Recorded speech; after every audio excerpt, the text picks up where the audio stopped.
Pai amado, boa tarde, meus irmãos, boa tarde, minhas irmãs. Nós estamos aqui na Sociedade de Estudos Espíritas Francisco de Assis. Hoje, dia 6/6/25, né? Dia 6 de junho. E nesse horário, nós estudamos essa obra aqui, conversando com os espíritos na reunião mediúnica de Terezinha Oliveira. Nós estamos, né, aqui estudando hoje o capítulo 20 da terceira parte, que tem o título Meu Nome é Mágoa. Capítulo 20, terceira parte, Meu Nome é Mágoa.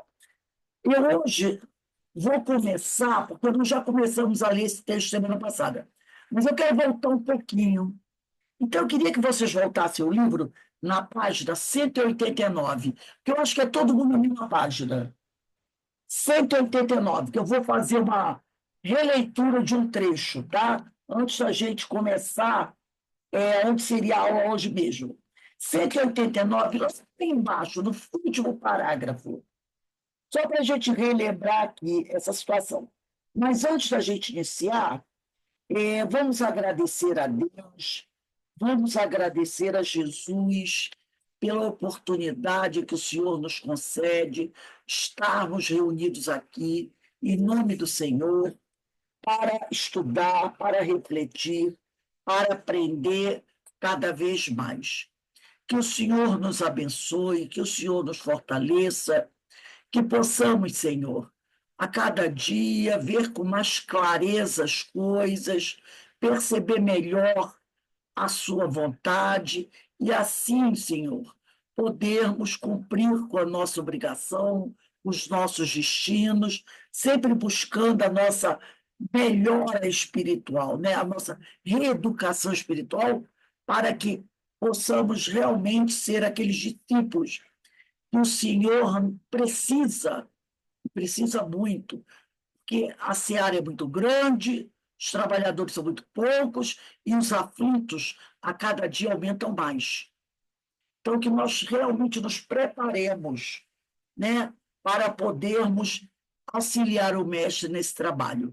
E sempre rogando ao Pai que tenha misericórdia daqueles nossos irmãos muito sofredores, porque a cada dia também aumentam o número desses muito sofredores. E assim envolvidos por essas bênçãos que caem do alto sobre cada um de nós, te pedimos ao Pai que nos dê a permissão para iniciarmos o nosso estudo da tarde de hoje. Graças a Deus. Então, como eu falei, nós vamos começar na página 189 desse livro, Conversando com os Espíritos da Reunião Mediúnica, da Terezinha Oliveira, lá no último parágrafo. Porque aqui, como nós vimos na semana passada, esse capítulo, que é o capítulo 20 da terceira parte, né, é um espírito que se. E o título da leitura é Meu Nome é Mágoa, capítulo 20. É uma pessoa que carrega muita mágoa no coração, muito rancor, né? Está muito desequilibrado. E esse espírito chega para dar sua comunicação.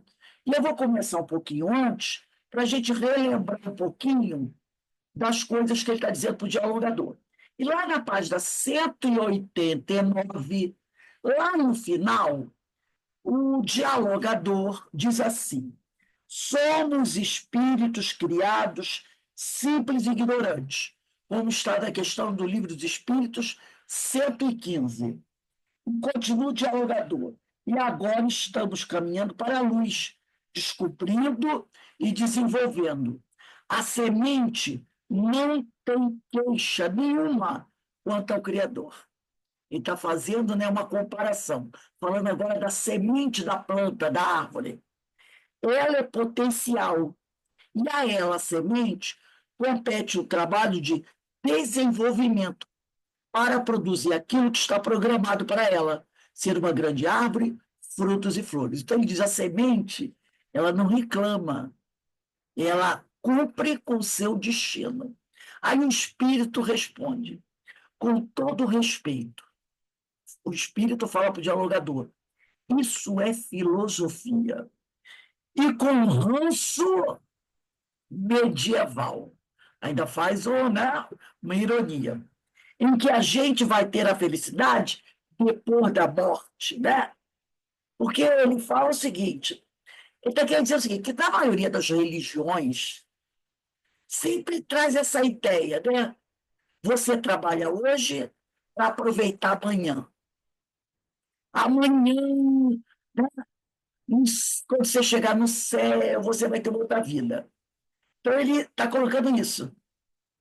Isso é uma filosofia medieval, né? É uma filosofia com ranço medieval, que ele quer dizer assim, vocês sempre falam isso, em que a gente vai ter a felicidade depois da morte. Aí muitos dizem, depois da morte eu já morri mesmo. Então, para que felicidade se eu já estou morto? Aí ele continua, nós sabemos das lutas, sabemos que a vida aqui, ou desse lado em que você... Quem está falando isso é o dialogador, tá? Nós sabemos das lutas, sabemos que a vida aqui, ou desse lado em que você está, que é o lado dos desencarnados, segue as mesmas leis. Então, o diálogo está dizendo que a vida aqui na Terra e a vida no plano espiritual seguem as mesmas leis. E se não é bom aqui, enquanto estamos encarnados, também não vai ser bom do lado de lá. Então, se não é boa aqui, também não vai ser boa do lado de lá. Aí ele volta aqui. Temos que fazer a vida boa aqui, onde quer que seja. Aí sim funciona, não é ilusão. Então, o diálogo está falando para ele, né? Que enquanto estamos aqui encarnados, nós temos que fazer o melhor que depois, né? A gente tem uma vida melhor. Aí o Espírito diz, você está falando, o Espírito respondendo para o dialogador. Aí ele disse, temos que fazer a vida boa aqui ou onde quer que seja. Aí sim funciona. Não é ilusão. O doutrinador falou para ele. Não é ilusão. E o Espírito responde. Você está falando e nem sabe que está falando o que eu sempre ouvi. A vida é boa. A vida boa é aquela que todo ser humano deve buscar, mas não se encontra. Eu tive a alma pura. Eu tive o desejo do bem. Eu confiei nos homens. Sublinha isso aí, gente. Eu confiei nos homens. E eu quis viver a espiritualidade. Pega essa frase. Eu confiei nos homens. E eu quis viver a espiritualidade. Aí o dialogador falou, responde para ele. Você confiou nos homens. Essa frase aqui é bom sublinhar também. O doutrinador falando para o espírito.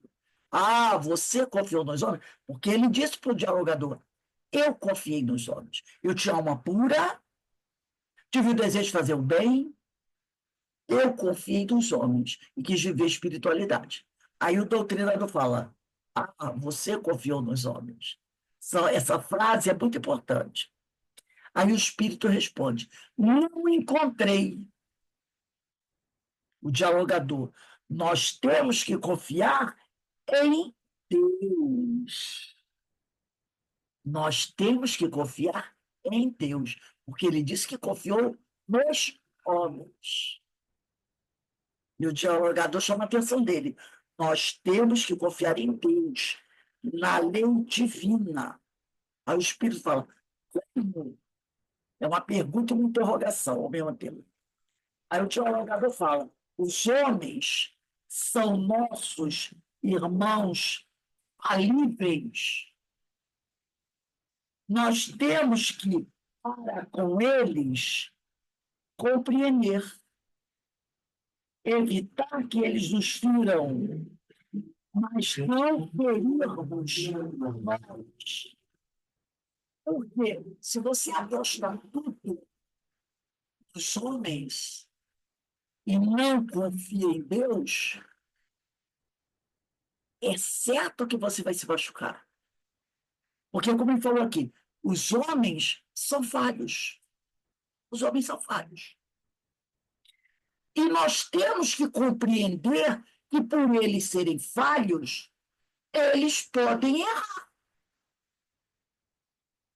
Então, temos que trabalhar, nos esforçarmos, para evitar que eles nos firam, mas não ferirmos nós. Como evitar que eles nos firam? Simples. Não colocando nas costas desses homens aquela fé que eles são infalíveis. É isso que faz com que as pessoas se firam. Né? Você vê um líder religioso, por exemplo, não importa a religião que ele tenha, se é espírita, se é católico, se é protestante, mas você coloca ele no altar, porque você acha que ele é perfeito. Mas ele é um homem, como outro qualquer, que pode falhar, pode falhar. Então você tem o que ele está dizendo aqui, o doutrinador. Nós precisamos compreender que todos os homens são falíveis. Vamos trazer para o movimento espírita. Quando a gente vê um grande médium, um grande autor de livros, cair porque falou alguma coisa ou fez alguma coisa que nós consideramos condenáveis, a gente fica o quê? Por que a gente fica assim? Porque a gente botou ele no altar, onde ele não pediu para estar. Nós consideramos ele o quê? Deus, um Deus com letra minúscula, perfeito. E ele não é. Ele é um homem falível. Aí você se sente ferido, traído. Por isso ele diz: evita que eles nos firam. Evita que ele te fira. Como? O considere um homem como você. Se você erra, ele também pode errar. Ele pode errar. Ele ou ela pode errar. Então, se você compreender isso, você não vai ficar ferido quando um companheiro desse cometeu um ato falho, um equívoco. Agora, depois ele chama a atenção e diz: mas não ferirmos nós. Nunca devemos ferir o outro com nossas críticas, nossas observações inconvenientes. Foi você que deu a ele o status que ele não tinha. Você que ficou ali, ó, encantado por ele. Não é assim que o pessoal fica? Desculpe, mas todo dia, nesse horário, a internet está dando um pico. Ontem foi a mesma coisa. Nesse horário, 4h20, ela deu uma quedinha. Eu não sei por quê, eu não sei se é o meu computador, eu não sei se é a internet, mas eu observei isso. Ontem, quem estava comigo assistindo aula, viu que ela caiu também assim. Caiu e voltou, caiu e voltou. Vocês desculpem aí. Mas vamos lá, né? A gente está falando sobre isso, né? Como disse aqui o dialogador para o espírito. Os homens são nossos irmãos. Repare que ele usou duas palavras interessantes. Irmãos, os homens são nossos irmãos, e depois ele disse assim, falíveis. Os homens são nossos irmãos, falíveis. Nós temos que, com eles, compreender. Então, nós temos que, para com eles, compreender. Precisamos compreender esses irmãos falíveis. Nós evitar que eles nos firam, mas não ferirmos nós. Então, né, nada da gente ficar colocando, né, qualidades onde elas não existem. E depois ficarmos decepcionados. Aí ele diz aqui, aí o espírito repetiu uma frase que ele já tinha dito antes, que o doutrinador disse para ele. Que um pouquinho antes, o dialogador ele disse assim: eu confiei nos homens. Aí o dialogador falou para ele assim: você confiou nos homens. Aí aqui, ele, espírito, vai falar a frase: você confiou nos homens. Porque olha o que o doutrinador falou para ele. O doutrinador falou para ele que os homens são nossos irmãos falíveis, que nós temos que compreender que eles são falíveis e que não devemos deixar eles nos ferir, nem ferirmos a ele. Aí o espírito repetiu uma frase que o dialogador tinha dito para ele: você confiou nos homens. Ele está repetindo essa frase. É a frase do dialogador. Ele repetiu pensativo.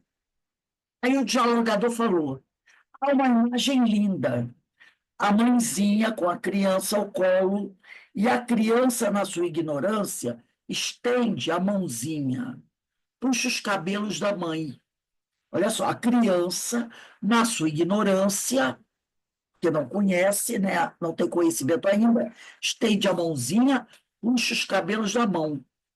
Com a mãozinha, vai na direção dos olhos.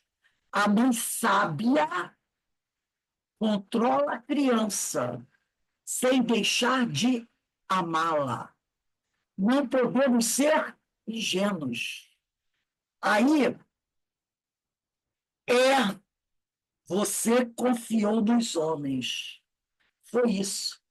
Brilhante, brilhante. Aí o Espírito falou para ele, repetiu novamente a frase do dialogador. É, você confiou nos homens. Foi isso. Brilhante, brilhante. Então ele, o Espírito, está dizendo, meu problema é que eu confiei nos homens. Aí o dialogador disse assim, mas Deus não falhou. A lei continua.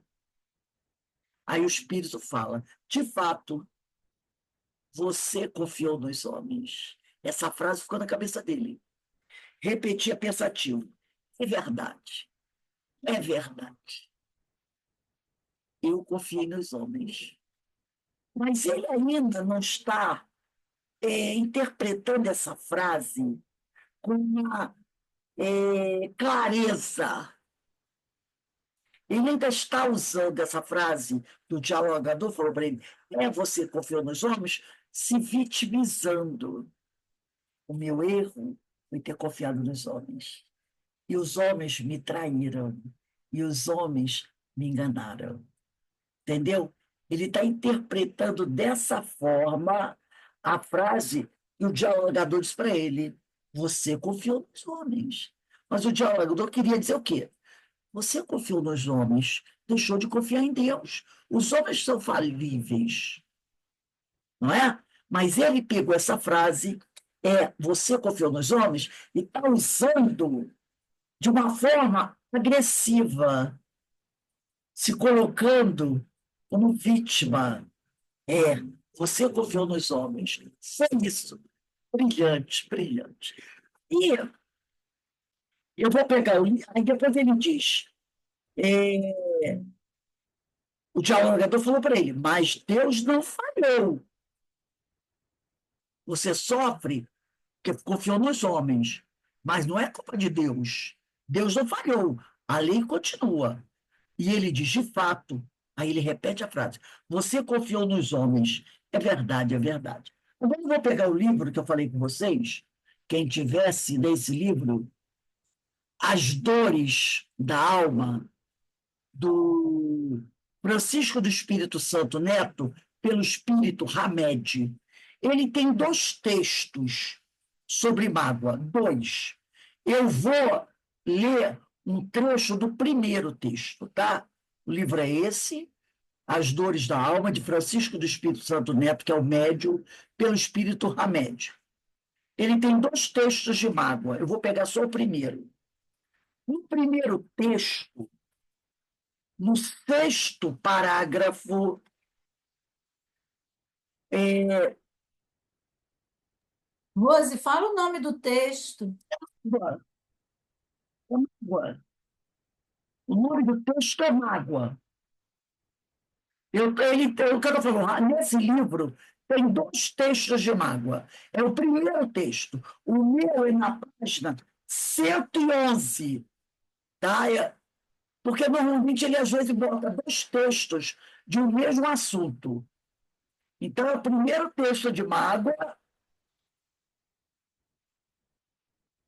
no sexto parágrafo.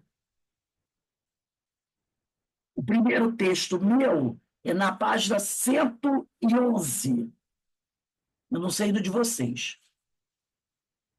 Aí o sexto parágrafo fica na página 112, onde ele diz assim: perdemos, o Hamed falando, excelentes momentos de crescimento pessoal. Achou, Verinha? Vê se é a página 111, para ver se é igual ao meu. Mágoa, 111.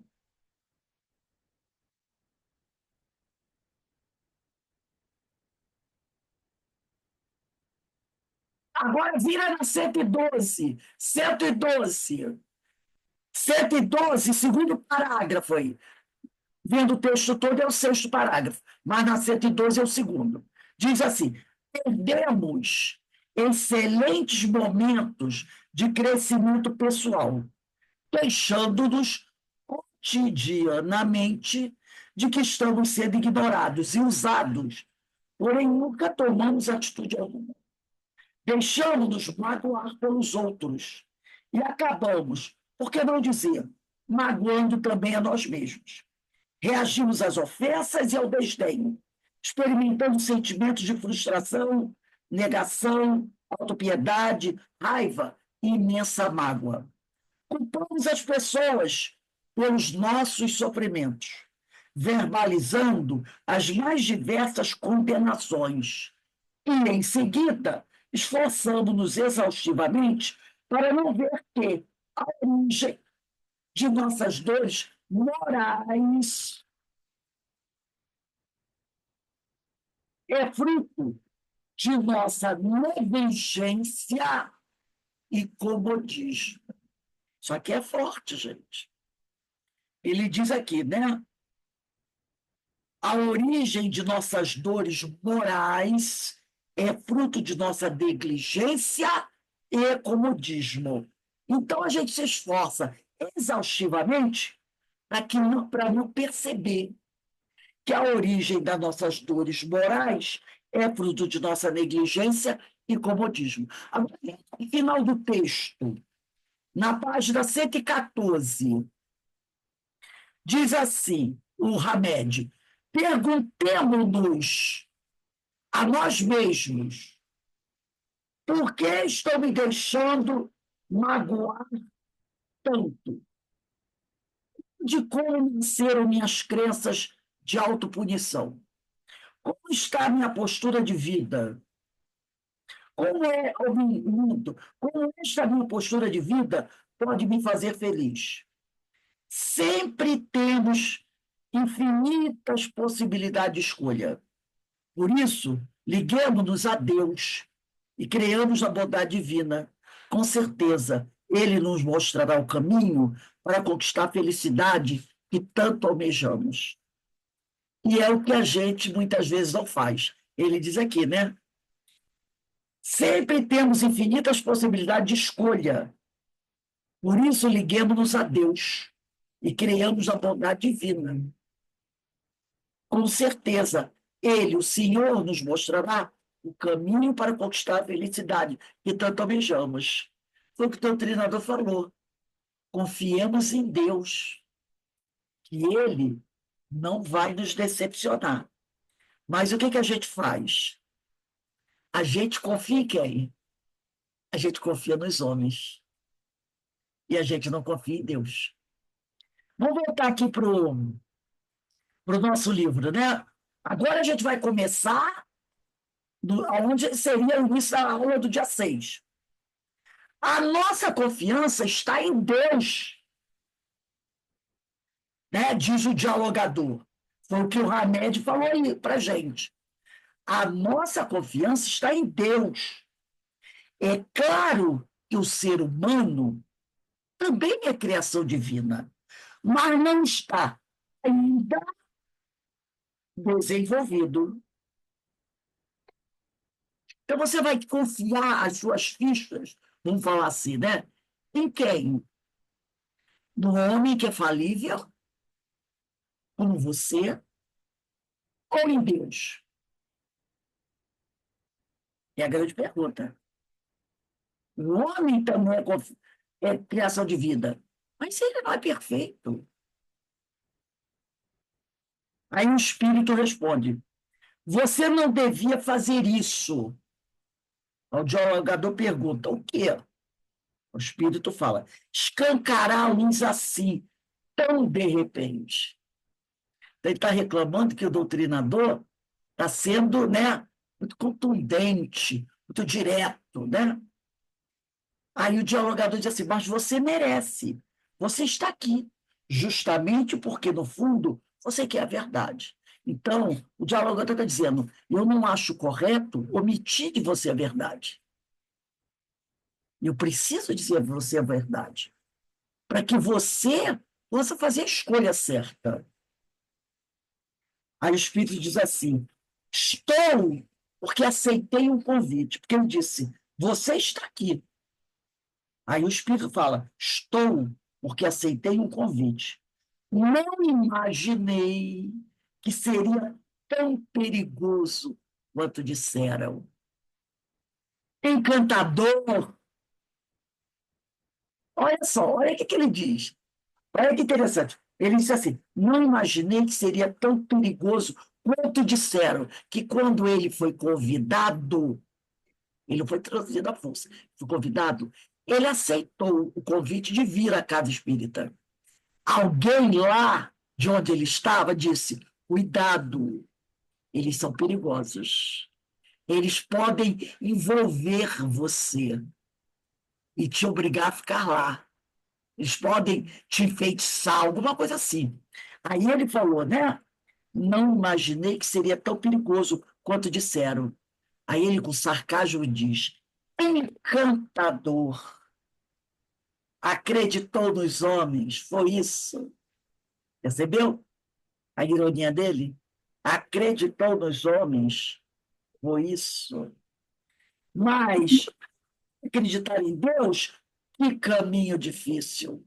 Quer dizer, para alguém que já sofreu uma série de decepções, para alguém que está, né, amargurado, que se sente vilipendiado, né, vítima das circunstâncias, volta, quer dizer, ele um dia acreditou, agora não acredita mais. Só que o dialogador falou para ele: não foram, não, Deus não é culpado disso, da sua decepção. Deus não tem culpa da sua decepção. Você acreditou nos homens. E aí ele pegou essa frase. Ô, Rose, boa tarde. Se desculpe, no tempo comparecido, meu marido ficou muito doente. Aí eu queria saber, ele está bem agora. Hoje estava no cardiologista. Nós estamos em que página? O meu livro é Meu Nome é Mágoa, não é? Nós estamos na página É, por favor. 191, Tá bom, obrigada. lá no final da 191. Então, ele diz assim, né? Estou aqui porque aceitei um convite. Não imaginei que seria tão perigoso quanto disseram. Encantador. Acreditou nos homens. Foi isso. Mas voltar a acreditar em Deus, que caminho difícil. Aí o dialogador, lá no último parágrafo da página 191, vai dizer: não, não é. Porque esse Deus que os homens inventaram também não me satisfaz.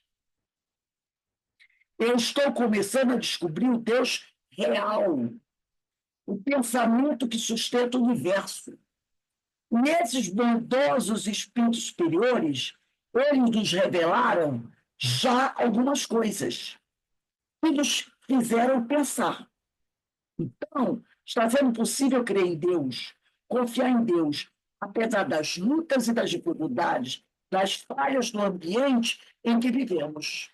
Então, o doutrinário está dizendo para ele que é verdade. Ao longo da história, ao longo das religiões, os homens representaram Deus de uma forma totalmente diferente. Mas a gente não pode esquecer que quando Jesus foi estar entre nós, Jesus já nos trouxe a imagem real de Deus. Nós é que naquela época ou não tivemos condições de compreender, ou não desejamos compreender e empurramos para debaixo do tapete. Porque Jesus já falava de Deus. Ele dizia: meu reino não é deste mundo, Deus é Pai, Deus não castiga. Se um pai não é capaz de dar uma pedra a um filho que lhe pede pão, imagina o Pai Celestial. Ele dizia que Deus era Rabone, era papaizinho, desculpa, Rabone não, ele era Abba, era o nome que ele dá, que se dava em hebraico para papaizinho. Olha, ninguém chama de papaizinho um Deus que castiga. Porque essa era a imagem, não é? Até hoje a gente não tem. Deus vai te castigar, vou entregar a Deus. Deus vai levantar a mão. Né? Essa forma que nós contamos para Deus, que nós vemos Deus como um carrasco, um Deus antropomorfo, um Deus com aparência de velho. Não é assim a ideia que a gente tem? Barbudo, sentado no trono. E Jesus, quando veio aqui, ele já mostrou outro Deus, um Deus de amor, um Deus piedoso. Mas os homens ou não compreenderam por não entender ainda, ou porque preferiam ficar, né, com aquela ideia antiga. E o doutrinador falou isso para ele. Eu não estou mais, né, me satisfazendo com esse Deus que os homens inventaram. Eu estou começando a descobrir o Deus real, o pensamento que sustenta o universo. E aí ele fala que os espíritos amigos, né, já revelaram para ele muitas coisas que o levou a pensar. Então agora está sendo possível para ele, o dialogador, crer em Deus, confiar em Deus, apesar das lutas, das dificuldades, das falhas do ambiente que vivemos. E continua o dialogador. E as nossas também. Porque se fôssemos seres perfeitos mesmo, desenvolvimento pleno e sabedoria nós teríamos. Que amor nós teríamos? Que capacidade de ação? Não seria problema para nós. Então, o doutrinador está dizendo para ele que ele está confiando em Deus. Ele, o doutrinador, confia em Deus, apesar das lutas e das dificuldades, das falhas do ambiente que nós vivemos. Mas ele fala, e as nossas também, porque nós temos falha. Porque se nós fôssemos perfeitos, se tivéssemos um desenvolvimento pleno, que sabedoria nós teremos? Nós teríamos sabedoria muito maior do que a gente tem hoje. Que amor nós teríamos se fôssemos seres perfeitos? Um amor muito maior do que a gente tem hoje. Que capacidade de ação nós teríamos? Muito maior se fôssemos perfeitos. Nada seria problema para nós. Então, se nós temos problemas e dificuldades, é porque ainda não somos perfeitos. E aí o Espírito diz assim, nem a mágoa, se fôssemos perfeitos. Ele próprio, o Espírito, falou, eu não teria nem a mágoa. Eu trouxe aqui, né, um PDF da Joana de Ângeles. Deixa eu compartilhar aqui. Do livro Florações Evangélicas. Porque o Espírito falou assim, se fôssemos perfeitos, não teríamos nem a mágoa. E aí a Joana de Ângeles, no livro Florações Evangélicas, ela vai falar da mágoa. Ela diz assim, sinto porque Falamos até sobre isso na aula passada, se eu não me engano, ontem, né? Mágoa, todos nós ainda temos. Todos. Não foi na aula de quarta-feira, eu dei até o trabalho de casa. Para quem fez a aula do Sermão do Monte, eu passei um trabalhinho de casa, porque na aula do Sermão do Monte a gente falou sobre isso aqui, sobre mágoa, raiva, o perdão, que muitos de nós ainda carregamos uns ranços de alguns companheiros. E eu dei o trabalhinho de casa, eu disse assim, ó, do dia 11, que foi quarta-feira, até o dia 18, que é a próxima aula, vamos dar um trabalhinho de casa? Qual?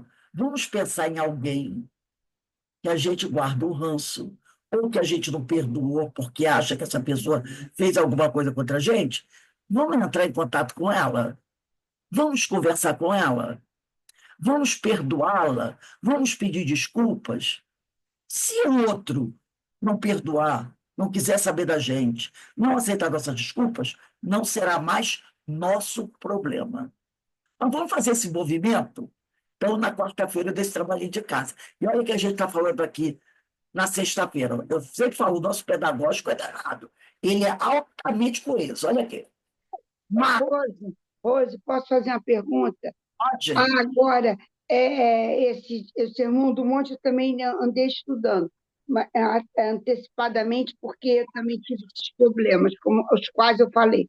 Mas aí a mágoa, por exemplo, a pessoa não tem mais mágoa, mas aí você se direciona para o outro, né? Como você está dizendo, mas o outro não quer falar. Aí você se direciona para uma outra pessoa e manda o recado.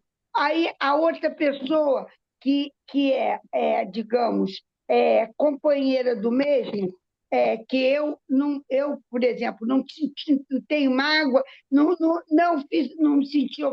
fiz ofensa, mas a pessoa que se sentiu, sei lá por quê. Então, eu fiz esse movimento por várias vezes. Aí o que aconteceu? A esposa, eu passei para a esposa, são uns 20 dias atrás, para que o outro escutasse isso, mais uma vez, sem saber que você estava trabalhando Sermão do Monte, que eu não pude assistir. E aí a esposa, nossa, saiu com 1000 pedras em cima de mim, entendeu? Então, você esqueceu que você fez isso, mas eu não fiz nada disso. Então, eu falei assim, você tem que falar direto com ele, com a pessoa. Então, eu tenho que chegar, pegar o telefone e ligar para a pessoa. Pelo visto, é isso. Se, Inês, se essa pessoa não quiser te ouvir, O problema é dela. você tem que Né? compreender, é isso que nós É, falamos na quarta-feira, compreender que o outro ainda não está em condições de compreender essa situação. Então, você fez a sua parte, está tranquila, a tua consciência está tranquila, mas nós precisamos compreender e não ficar com raiva da pessoa porque ela não quis nos ouvir. Compreender que ela ainda não tem capacidade para compreender a situação é. dela. Além da pessoa não ter capacidade, o outro que está ao lado também não tem capacidade. Então, são dois casos. Eles ainda não estão em condições, vou repetir a palavra, de também de compreender tudo isso e respeitar a posição deles.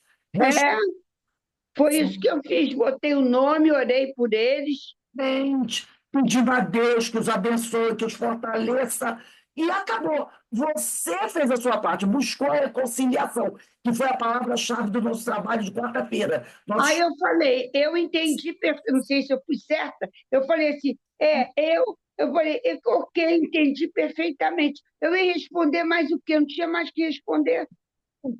isso. A palavra de quarta-feira do Chico foi reconciliação. Você buscou a reconciliação. Mas se o outro não quer, a gente tem que respeitar o livre-arbítrio do outro. Acabou. Tudo bem.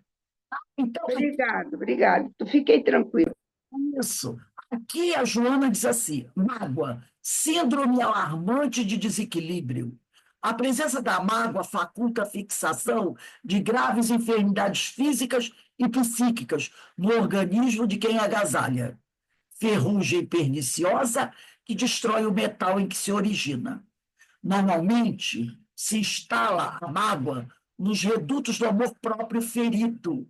É aquele caso, você fez isso comigo, né? E, paulatinamente, se desdobra em seguro processo enfermiço, que termina por vitimar o hospedeiro. Então, quem sofre no final com a mágoa é aquele próprio que detém a mágoa. De fácil combate no início, pode ser expulsa mediante oração singela e nobre, possuindo, todavia, o recurso de, em habitando os tecidos delicados do sentimento, desdobrar-se em modalidades várias, vingança e outras coisas mais, né? Para só, e ódio e outras coisas mais, para sorrateiramente apossar-se de todos os departamentos da emotividade, engendrando cânceres morais irresistíveis, que mais tarde vão virar cânceres na carne. Ao seu lado instala-se quase sempre a aversão, que estimula o ódio, etapa grave do processo destrutivo. A mágoa, não obstante desgovernar aquele que a vitaliza, emite verdadeiros dardos morbíficos que atingem outras vítimas incautas, aquelas que se fizeram as causadoras conscientes ou não do seu nascimento. Quer dizer, aquele que agiu mal e que promoveu e provocou a mágoa do outro. Esse que agiu mal também vai sofrer. Borra sólida entorpece os. Borra quer dizer sujeira, né? Entorpece os canais por onde transita a esperança, impedindo-lhe o ministério consolador. Já falamos isso na aula de quarta-feira. A gente entope o canal que nos liga ao Pai, impedindo a sintonia divina, né? Hábil, disfarça-se a mágoa, utilizando-se de argumentos bem urdidos para negar-se ao perdão ou fugir ao dever do esquecimento.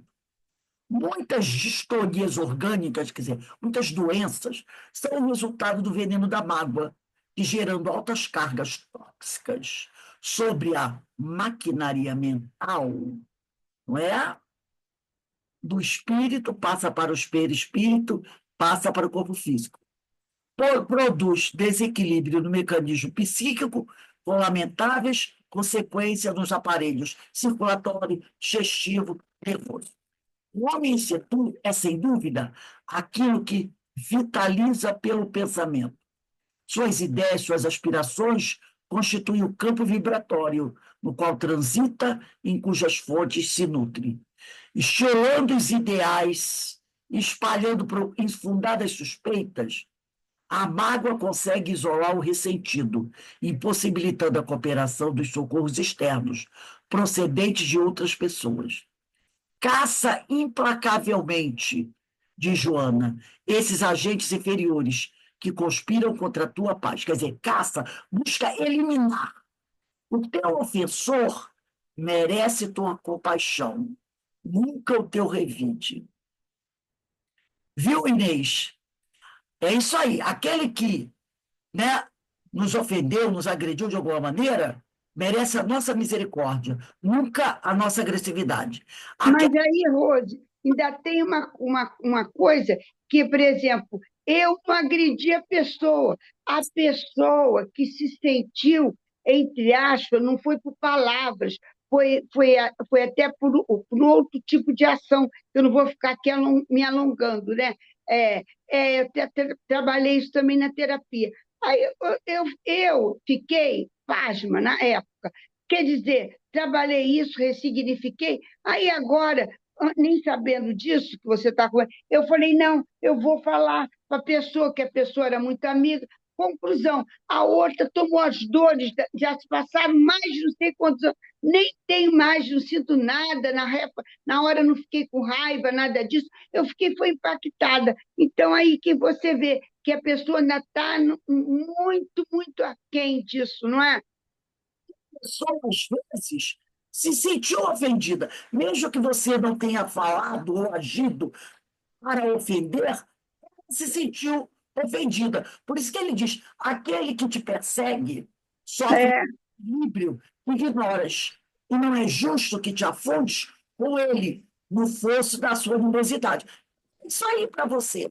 Você não deve se aborrecer nem esquentar sua cabeça com isso. Se aí só, no caso, eu faço sempre assim, eu sempre vibro, boto de noite, boto o nome na oração e boto dos dois, porque são dois, quer dizer, um ficou acuado sentindo pelo outro, coisa que eu praticamente não, e agora é como tivesse retornado, porque a mágoa ainda existe na outra pessoa, e eu não magoei nada. Entendeu?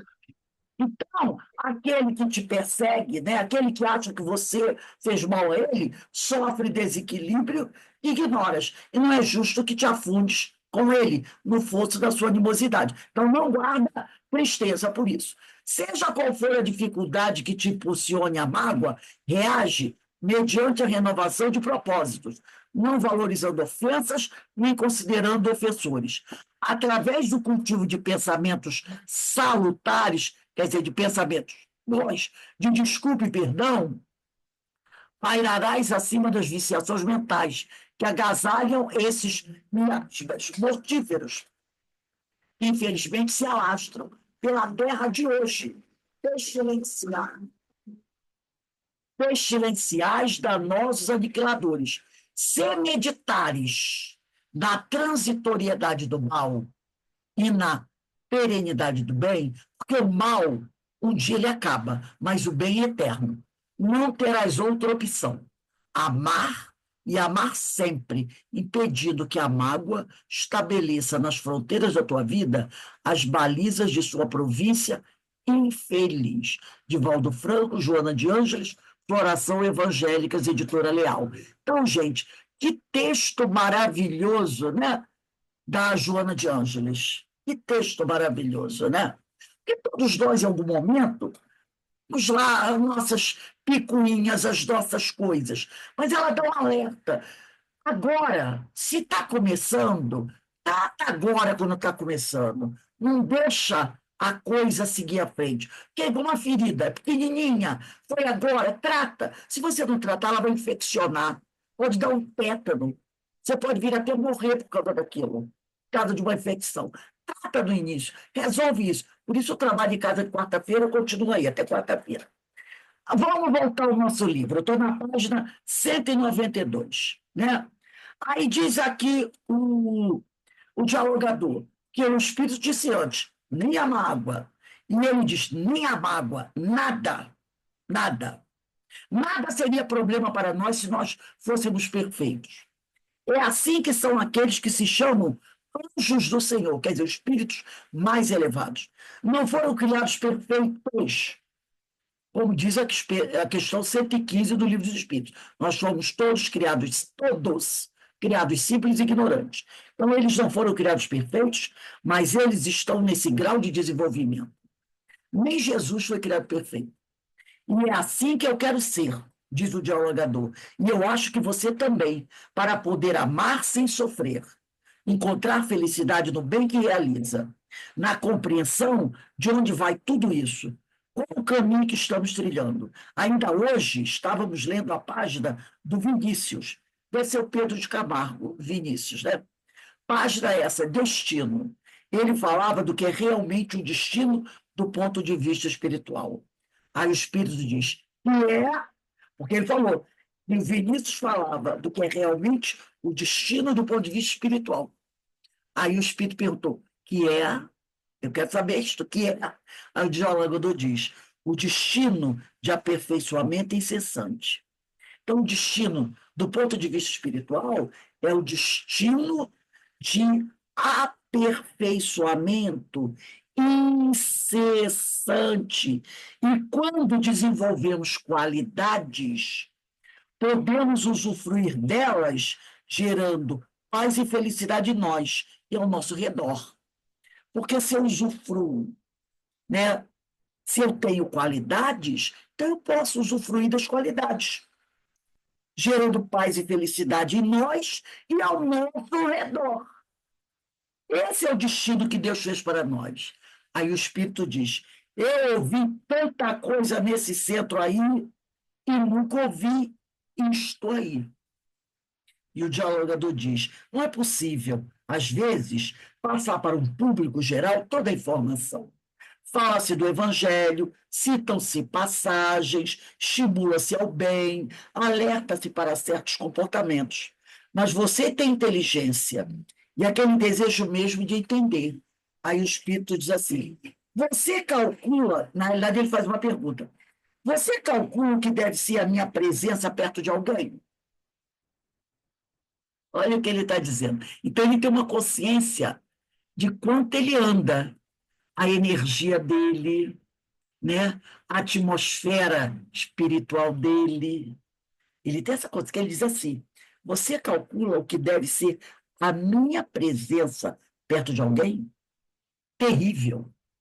Porque se alguém sentiu o que eu sou, não é se alguém sentiu o que eu sinto. Não foi isso que ele falou, ele disse: se alguém sentir o que eu sou, reticências. É tão curioso, porque é assim. Observo as pessoas, as lutas dos seus relacionamentos. Quando há pequena contrariedade, nada importante, nada. Uma pequena contrariedade ocorre. Eu apenas escolho de que lado ficar. O fato de eu estar do lado do contrariado, ele nem pensava mais naquilo. Mas aquilo que dimana de mim, aquilo que ele exterioriza, faz com que aquela contrariedade tenha uma força que o infeliz não sabe, porque ele está atormentado daquela maneira. Você calcula o que eu sou, os estragos. Olha o que ele fala aqui. E ele tem uma energia, né, bastante negativa, muita sombra em volta dele. E que quando ele vê alguém contrariado com alguma coisa ou com outra pessoa, ele faz o quê? Ele escolhe um lado para ficar. Então ele procura ficar do lado daquele que está mais contrariado. E aí essa pessoa sente a energia que sai dele. E essa pessoa fica, então, mais contrariada ainda.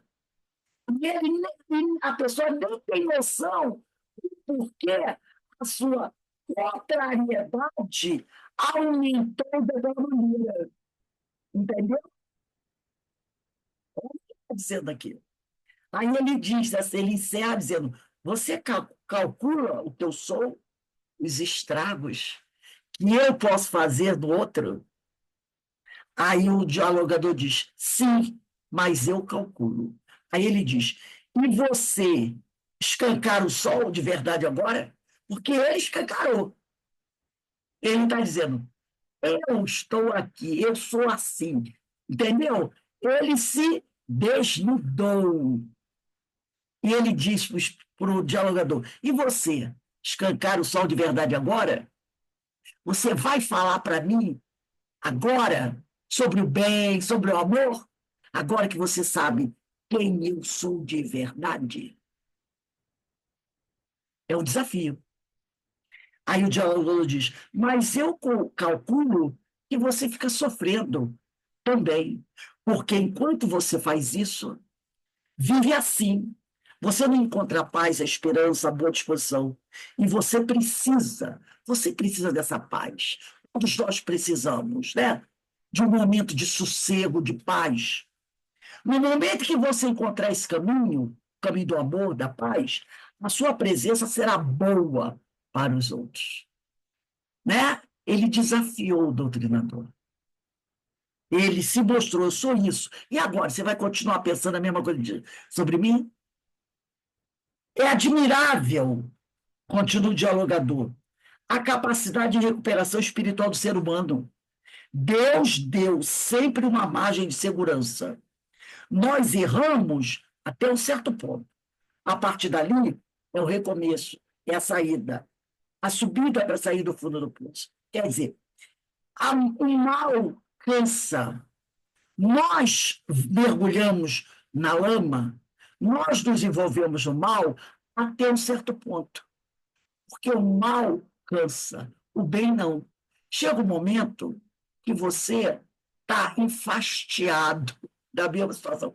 Tem um livro, se eu não me engano, é Dramas da Obsessão. O próximo livro que nós vamos estudar depois desse aqui, da segunda-feira, né? Depois tem na Recordação da Mediunidade, da Ivone Pereira pelos Bezerros de Menezes. Eu acho que é esse. Aonde tem um espírito muito mal, muito mal. E era uma grande cidade lá das trevas, né? E ele mantém sempre aquela pose de mal, cruel. E a mãe dele, parece que a mãe, se eu não me engano, pede ajuda aos amigos espirituais para resgatá-lo, para ajudá-lo. E, e aí tem aquele embate. Só que, no final, o que eu me lembro, ele diz mais ou menos assim, que ele queria, ele já estava cansado de ser aquele imperador do mal, entendeu? Mas só que o orgulho, a vaidade, não deixava ele dizer isso. Então, quando ele se entrega, a mãe vem falar com ele, ele deixa ver isso, que ele já estava ali há séculos e séculos comandando aquilo, só que ele já estava cansado daquele tipo de coisa, entendeu? Para ele não dava mais prazer, mas ele mantinha a posição. Então é que ele falou aqui, nós erramos até um certo ponto.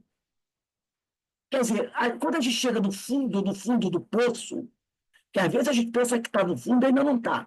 Ainda dá para afundar um pouquinho mais. Mas quando a gente chega verdadeiramente no fundo do poço, só nos resta uma coisa, olhar para cima. E aí começa o quê? A batalha, o trabalho pelo recomeço. É a saída, a subida para sair do fundo do poço. Aí o espírito diz assim, o dialogador diz, esses amigos espirituais que trouxeram você, eles têm muito mais a lhe dizer e a demonstrar. E o espírito diz, se você soubesse como foi para eu chegar até aqui, está. Aí ele diz, está certo, mágoa, confiar em Deus e não nos homens. Compreender a todos, vencer-se a cada dia. É uma bela receita, é um belo entendimento. Aí o dialogador diz que a lei divina retribui a cada atitude certa sua, a cada esforço. Então, o doutrinador diz para ele, a lei divina retribui a cada atitude certa sua, a cada esforço. Cada movimento para cima que a gente faz, a lei divina nos retribui. Aí o Espírito diz assim, e se a sua conversa efeito nenhum fizer em mim, como você se sentirá? Olha, novamente ele desafia o doutrinador. E se a sua conversa efeito nenhum fizer em mim, como você se sentirá? Aí o dialogador diz, o livre-arbítrio. Eu tenho de reconhecer que as pessoas têm livre-arbítrio. E que o futuro não cai, e que o fruto não cai da árvore se não estiver amadurecido. Se não for hoje, quer dizer, se você hoje não confiar na minha palavra, no outro dia será. Porque ele perguntou para o dialogador, e se a sua conversa não fizer efeito em mim? O dialogador diz para ele, você tem o livre-arbítrio. Você tem o livre-arbítrio. Se não for hoje, no outro dia será. Agora, no seu interesse, era melhor que fosse hoje, não é? É o que eu digo para mim mesma. Por que esperar amanhã? Se você tem que fazer algo de bom, faça hoje. Por que esperar amanhã? Mas você tem o livre-arbítrio.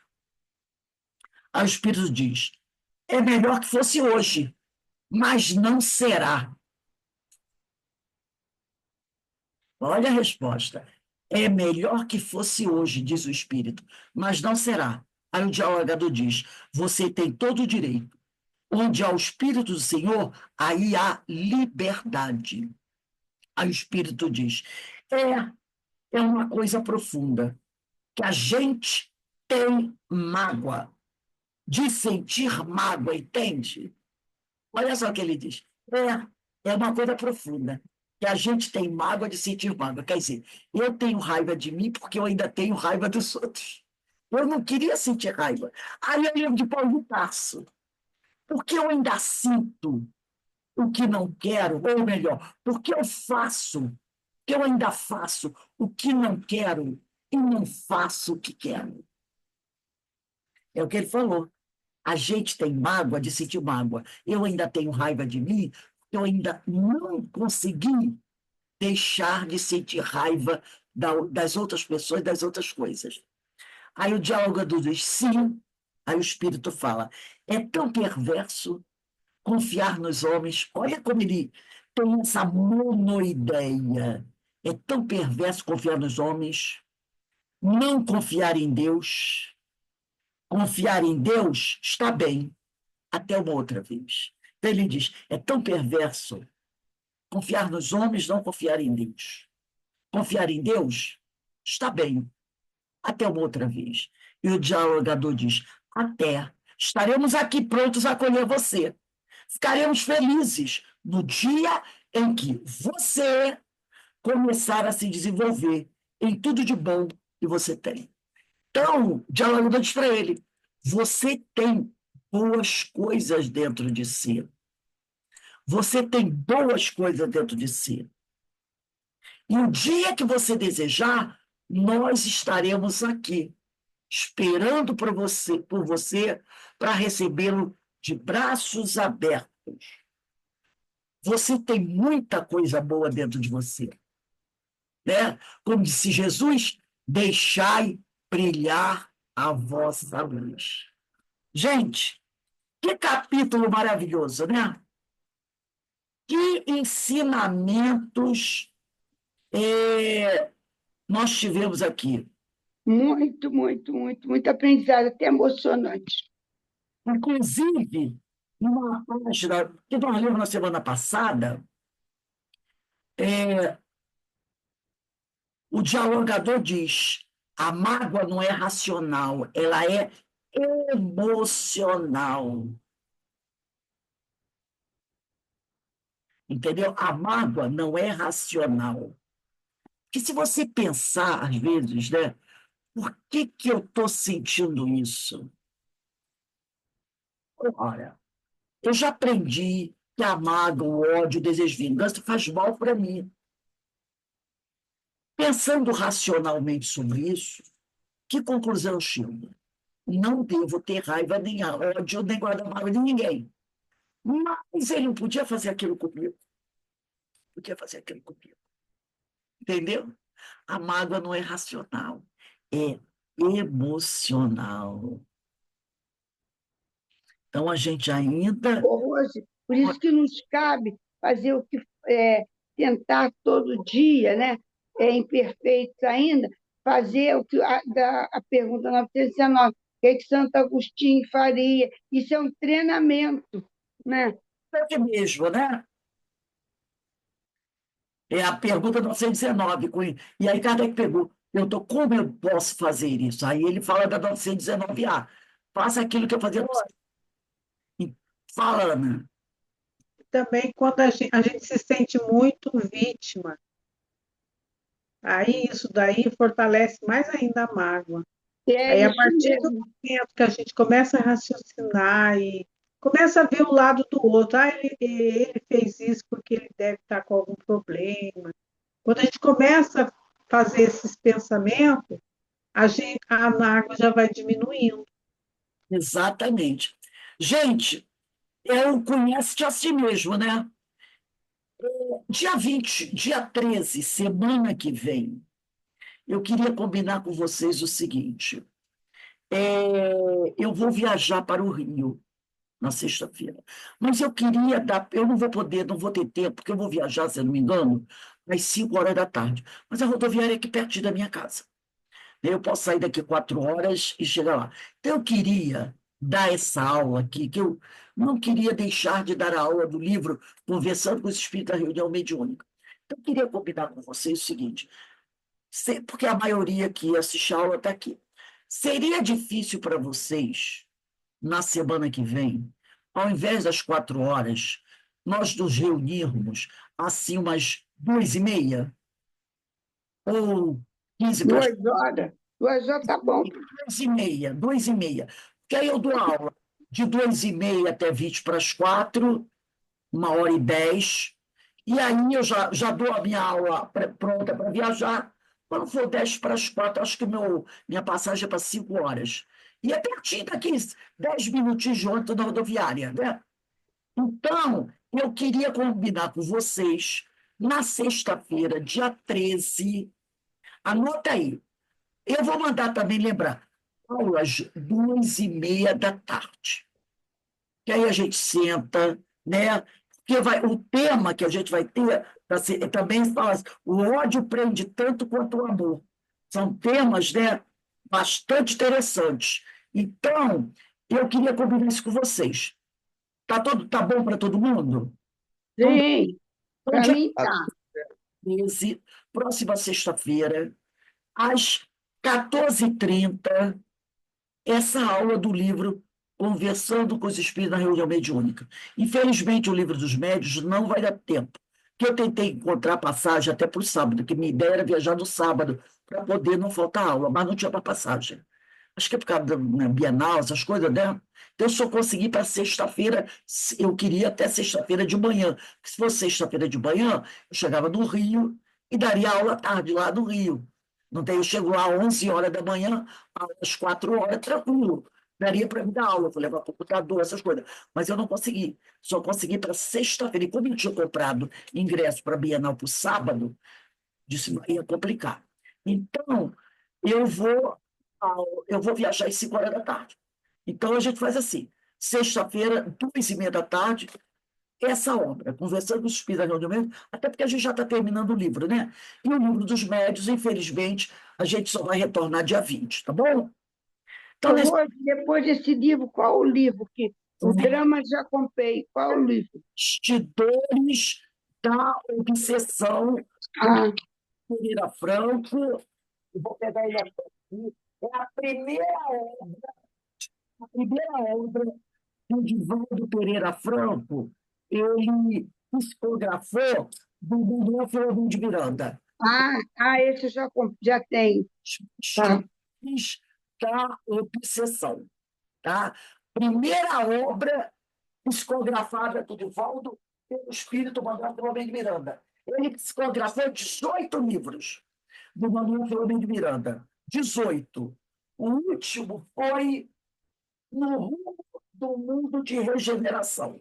No Rumo do Mundo. Esse foi o 18º, mas o primeiro foi Nos Bastidores da Obsessão, que nós vamos estudar assim que a gente terminar esse livro da Terezinha Oliveira. É uma obra maravilhosa. Gente, está marcado, dia 13, sexta-feira, 2h30 da tarde, conversando com os espíritos na reunião mediúnica. Nesse momento, gente, vamos elevar o nosso pensamento ao alto, a Jesus, né, ao nosso Pai Criador, agradecendo a oportunidade desse estudo, desse tema tão importante para todos nós, porque todos nós temos as nossas problemáticas. Que o Senhor nos abençoe, que o Senhor nos fortaleça. Eu vou botar aqui para converter, quando acabar, deve terminar às 5h30, a gente volta para o estudo do Livro dos Médios, tá? E hoje tem livro.